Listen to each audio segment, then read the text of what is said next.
Syedaralun, nama Surya Manurung tengah ramai diperbincangkan netizen. Bukan karena penyakit langka yang dideritanya, namun karena ia resmi menikahi seorang gadis cantik bernama Sasa Puspita Dewi.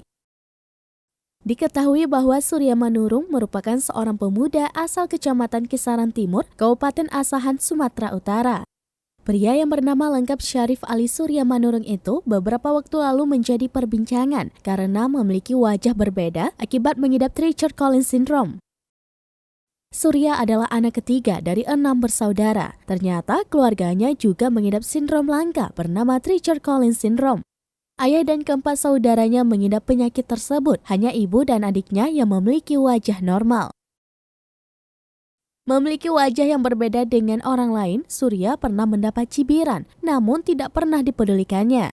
Diketahui Surya Manurung dan saudaranya yang lain kini aktif sebagai konten kreator. Mereka mengunggah berbagai video di akun YouTube dan TikTok serta akun yang lainnya.